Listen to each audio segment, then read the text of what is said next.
Welcome back for another week of anime updates. I'm Faye, and this week we're going to be getting into some absolute bangers. There is a caveat this week.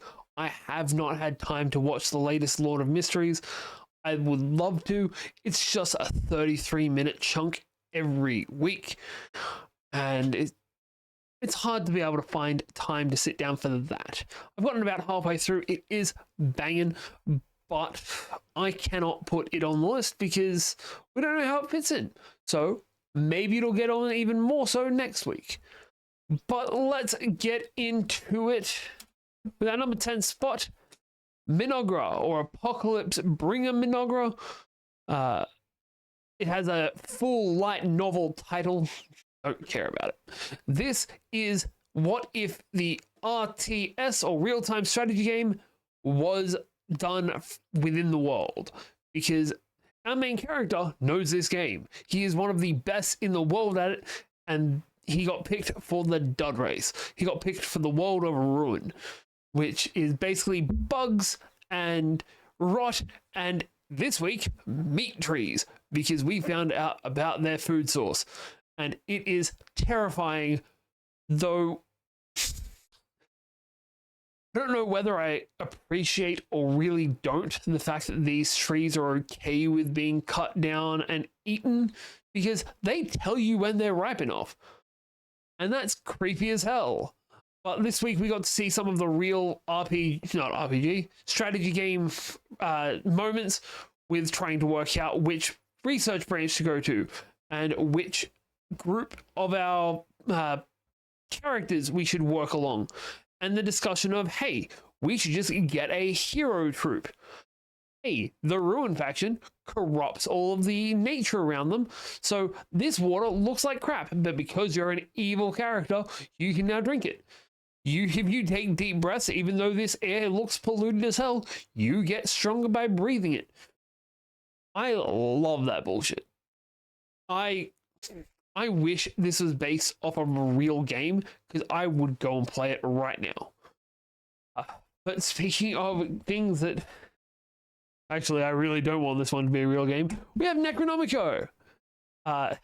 This is the weird-ass story of great old ones coming back, and to gain power, they're going to instill fear in humans. Through a reality game show. Each person has a sanity meter, which is very Cthulhu-esque, and we're going to be shown all of these characters going through and suffering through the trials. But all of the games they have to be put through have to be fair, have to be winnable. So in the last couple of episodes, we got introduced to it with a Fall Guys-esque game where everyone got wiped out bar our main characters, which are the 7, 8, 9 or so beneath us. And we got to see, hey, a specific great old one is going to make a game for you. And it's going to be Cthulhu herself. For a little note, my wife doesn't like anything to do with tentacles, even though she thought Cthulhu was hot. Concerning, but hey. But the game they had to play was tag around a school with, and I'm going to butcher the pronunciation of this fake word, Shlogoths, which are, in this, basically just evil balls of entity with buzzblades attached to them, because they're just going to try and cut you down, and if you die in the game, you go insane, and then get hung. Now that we've gotten the setup out of the way, this week we got to see them actually have to win the game, because these guys had to fight the Shlogoths in weird and wonderful ways, including throwing little, essentially critters at them, and if you throw them hard enough and hit them in the head, they get stunned for a couple of seconds, which, great mechanic. The other thing is our main man in red, just off of our main characters, has a secret. He's an absolute fuckwit who decides, hey, I want to get points, because we can either get money or we can get points. And if we get points, we can trade them for things. And the more points we get, the stronger the power that the great old ones can give us. So he got revenge on some bullies. That's a little bit... No, that's not it. That's not it.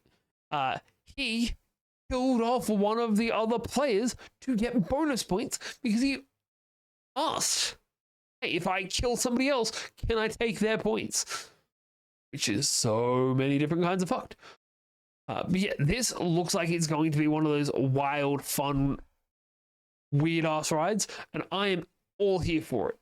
At our number 8 slot, we have Watari-kun, where this week we get to see the aftermath of him trying to hide a girl in his bed. Because that was a thing. I don't know how this doesn't have an ecchi tag or an 18 plus tag, but that's neither here nor there. We got to see people are starting to realize that everyone has feelings for everyone. His little sister is trying to be a little bit more grown up. We found out that our main dark-haired friend likes him because he ran in on her changing, did not miss a beat, and just, hey, have you seen my sister? There's a primary school girl running around. And because he didn't ogle her even in that situation, she has a bit of a thing for him because every other guy constantly hits on him. That's about it. It's a great slice of life show. At this point, if you don't know what it is, you're missing out. After that, we have Night of the Living Cat, which I fucking love this cuteness. So in our last episode, we got to see the main girl's brother get catified and try and hold the line between cat and man.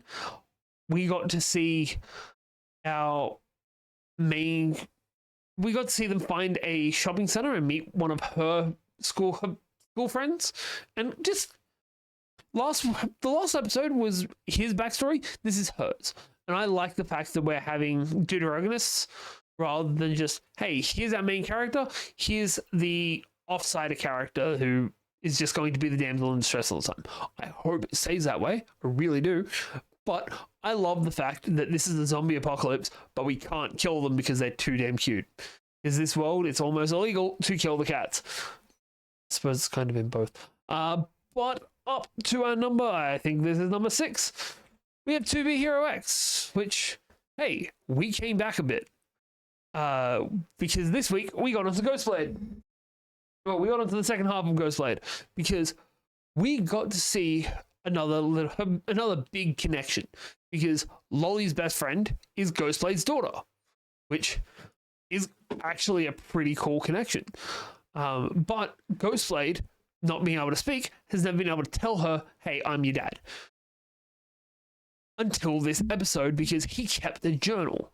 And when somebody was, I can't remember his name, the disco ball dude was attacking their camp because Ghostblade and Johnny were hired to defend them, we got to see her find the journal and find out, hey, we have a lot in common, and he's your dad. I loved that. As somebody that gets a bit emotional with good dad moments, it was really nice. The fact that at one point somebody tried to give her squid, so he just chowed down on it, and one of the first things in the notebook was, hey, we have this in common, neither of us like squid. I loved that little thing that was put in there. But I feel like the biggest thing from this, so we got to see Ghostblade just do what he does best and just cut a bitch up. But the Johnnies have gone missing, and we're calling in, God, what is her name? Lucky Cyan, to go and do a mission because the Johnnies have gone missing. And I love the fact that this ties back into the end of Queen's episode, where they go and find Big Johnny in Big Johnny form. Because that got spoiled a little bit online about that being a thing. Also, if you're still watching at this point and you care about spoilers, fuck you. But let's go on to our next one. Going back to the slice of life things, we have Dealing with the Mikado Sisters is a Breeze. And this week we essentially had camp episode or a hotel episode, a going away episode, because all three of the sisters had things on. All of them had forgotten to book accommodation. Our main man realized that none of them had booked and had sneakily booked them accommodation in the same hotel because he wanted everyone to be together, and it's really nice. The highlight of the episode was definitely the kimono fittings, where our blue and green haired sisters just straight away, it's just like, yes, regal kimono, yes, fun kimono. And then Orange was just like, hey, I don't want to do this because kimonos are girly and I'm not girly. But that was just an expectation that was pushed on her from her father. So when the woman running the place tried to give her what looked like a denim kimono, which, if that's a thing, that should never be a thing. No Canadian kimonos. But he's like, no, go with the pink. And she chooses the pink, and it's delightful. I fucking love these kind of shows. After that, we have Format, which I need to do some editing. We got to see our main man making a new dish, and it was great because every time he makes something, he's taking somebody else's dish and either improving it or changing it to make it his own. So he took the idea of the pork and crab dish that he got in the last, and he basically flipped it. He got tilefish to be your replacement for the crab, which, for those not Japanese or from a region around there, tilefish is similar to snapper and grouper. Because I can't get tilefish in Australia. I'm trying. He makes tilefish with prosciutto as the pork equivalent in a scallop dashi with rice underneath. And like, it's actually made to be a specific meal, which the name of which is escaping me right now. But I love food. I love food animes. This is great. I can't keep on this because I will just talk about it all night. After that, we have My Dress Up Darling, where we got to equip some boobs. Even though last episode was the, hey, you can equip boobs episode, this episode, we got to see a male cosplayer that drag cosplays female characters actually discussing how they do it. Because he was showing in the shop, hey, I can't make my hair look as good as theirs. I can't do wigs the way that you guys do. So I just buy the pre-made ones. And there's costumes upstairs. And here's some of my other things. And here's some makeup. And I really appreciated the, why do you use this orange makeup that's specifically designed to hide like beauty marks and things like that? And he's like, oh, I use it to hide my 5 o'clock shadow. And it's like, that's fair. You wouldn't want to be actively shaving all day, every day that you're cosplaying. Yeah, this is a fun episode. We got to see more people thinking that they're a couple. And this should be anime of the season. Or at least it would be if it wasn't for I can never remember the name of this show. Fragrant Flower Blooms with Dignity. The thug meets prissy girl show. Except this time we had to deal with studying because our main man and his best friend are both dumbasses academically.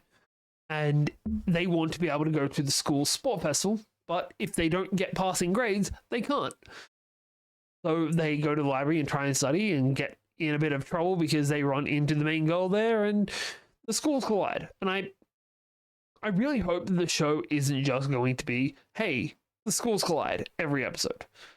Which I get that that's kind of the premise, but they need to find a way to do it in something that's not just, we're going to clash and clash and clash and clash and clash. Because that's going to get old real fast. But that was our number 2. Our number 1 slot for the week is Dandadan. my I don't think I brought it up yet. Why did we change the theme song and why did we not hire Creepy Nuts again? Because the theme song for this is such a downgrade from season one's.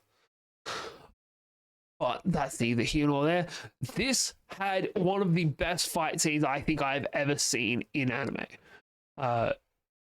So we got to see Gigi's Kursai versus the Turbo Granny Ogurun, and it is such a good fight of, hey, I'm not letting you touch my Momo, and not just for like the emotional payout of it. So we found out one of the Evil Eye's abilities is they can take their soccer ball of souls and make a house of it. And then you can't come out of the house. So they trap Okarun in the house, walk into it, and start laying the hurt on him. Except it was very much of a, no, you've come into my house situation, because Okarun just knocks him up and counts to 20 a few times. And every time he counts 20, he pulls back and goes again until he shatters the fucking house. And honestly, I can't remember where I was. I'm pretty sure I upset people with my reaction to this because it was such a fucking hype moment. But that's going to do it for the week. I hope you've enjoyed everything we've seen. I hope you've enjoyed everything I've been talking about. And I hope you'll be back next week. I've been Faye, you've been awesome, and I'll see you all next time.